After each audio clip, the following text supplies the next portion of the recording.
ভিডিওর শুরুতেই আমার সকল দর্শক বন্ধুদের জানাই রথযাত্রার অনেক অনেক ভালোবাসা অভিনন্দন। আশা করছি আজকের দিনটা সকলের অনেক ভালো কাটবে। আজ যেহেতু জগন্নাথ দেবের রথযাত্রা, তাই কোনো মিষ্টির রেসিপি বানাবো না তা কিভাবে হয়। তাই আজকে আমি একদম নতুন ধরনের একটা মিষ্টির রেসিপি আপনাদের সাথে শেয়ার করব।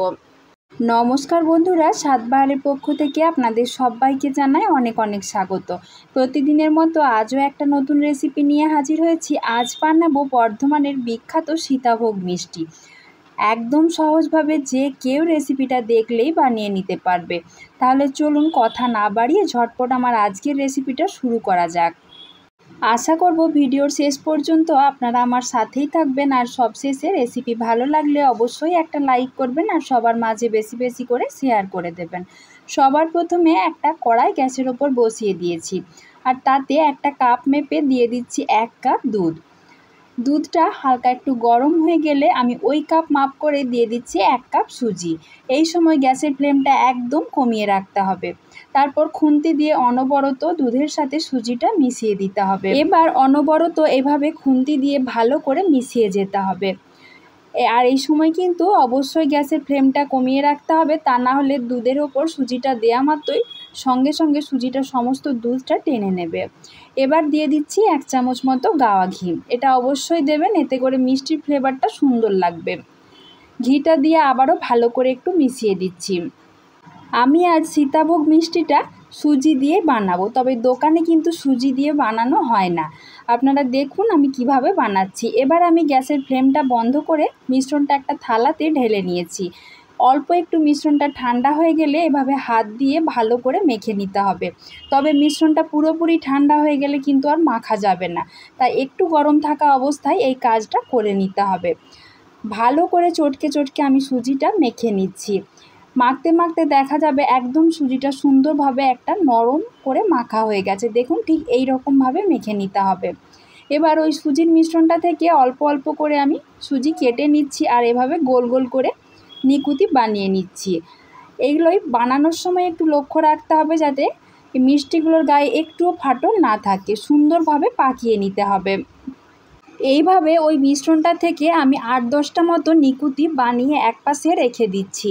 আর আমি আজকের এই সীতাভোগ মিষ্টিটা বানাবো একটা গ্রেটারের সাহায্যে। এটা আশা করি আপনাদের বাড়িতে সকলেরই আছে।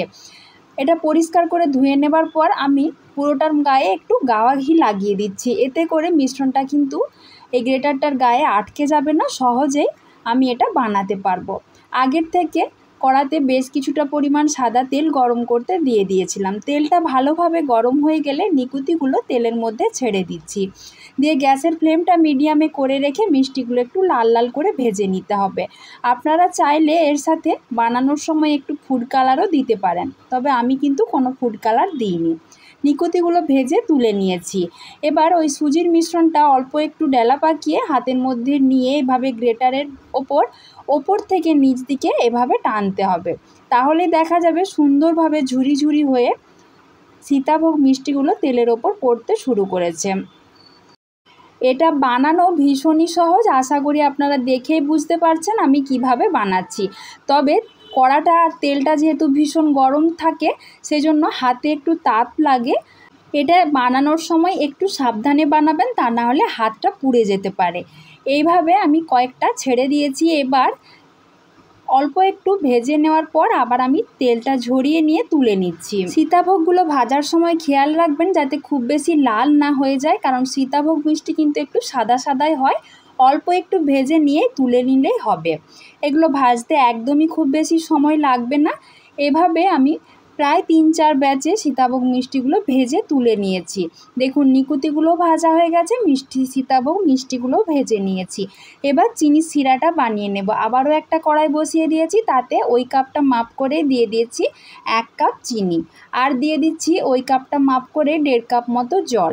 তাতে দিয়ে দিচ্ছি একটা তেজপাতা, দিয়ে চিনিটা ভালো করে ফুটতে দেব, যাতে চিনিটা জলের সাথে পুরোপুরি মিশে যায়, একটু দানা দানা না থাকে।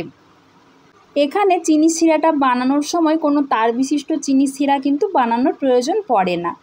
চিনিটা পুরোপুরি গলে গেছে। এবার আমি গ্যাসের ফ্লেমটা একদম কমিয়ে দিয়ে মিষ্টিগুলো সবগুলোই রসের মধ্যে ছেড়ে দিচ্ছি। এখন 5 মিনিট মতো গ্যাসের ফ্লেমটা একদম কমিয়ে দিয়ে মিষ্টিগুলো রসের মধ্যে ফুটিয়ে নেব। দেখুন আমি চামচ দিয়ে এভাবে ভালো করে মিশিয়ে দিচ্ছি যাতে সব মিষ্টিগুলো চিনির শিরার মধ্যে ভালো করে ডুবে যায়। এখন দেখুন চিনির শিরাটা কতটা এখনও উপরে ভেসে রয়েছে, কিন্তু এইটা মিষ্টিটা আমি প্রায় রাতভর, চাইলে আপনারা 1-2 ঘন্টার জন্য রেস্টে রেখে দিতে পারেন, তবে একটু বেশিক্ষণ রাখলেই চিনির শিরাটা ভালো করে মিষ্টির মধ্যে ঢুকে যায়। আমি প্রায় 4 ঘন্টা মতো মিষ্টিটা রসের মধ্যে ডুবিয়ে রেখে দিয়েছিলাম। দেখুন 4 ঘন্টা পর রসটা কিন্তু মিষ্টিটা পুরোপুরি টেনে নিয়েছে, একটুও রস কিন্তু আর বেঁচে নেই, আর মিষ্টিগুলো একদম ঝরঝরেও হয়ে গেছে। এবার আমি যে তেজপাতাটা দিয়েছিলাম ওটা তুলে ফেলে দিচ্ছি। এখন ভালো করে আমি খুন্তির সাহায্যে একটু নেড়ে চেড়ে নিচ্ছি। এখন একটা প্লেটের মধ্যে মিষ্টিটা পরিবেশন করে নেব। তাহলে দেখলেন তো বন্ধুরা, কত কম সময়ে সহজেই সুজি দিয়ে একদম বর্ধমানের বিখ্যাত সীতাভোগ মিষ্টি বাড়িতেই বানানো হয়ে গেল। আর এটা খেতে একদম দোকানের মতোই হয়, কেউ বুঝতেই পারবে না যে এটা সুজি দিয়ে বানানো। তাহলে বন্ধুরা আপনারাও রেসিপিটা অবশ্যই বাড়িতে একবার বানিয়ে দেখবেন, আশা করছি আপনাদেরও ভালো লাগবে। আর রেসিপি ভালো লাগলে অবশ্যই একটা লাইক করবেন, সবার মাঝে বেশি বেশি করে শেয়ার করে দেবেন। আজকের মতো এই পর্যন্তই, খুব তাড়াতাড়ি আবারও দেখা হবে নতুন কোনো একটা রেসিপি নিয়ে। সবাই ভালো থাকবেন, সুস্থ থাকবেন। আমার ভিডিওটা দেখার জন্য সবাইকে জানাই ধন্যবাদ।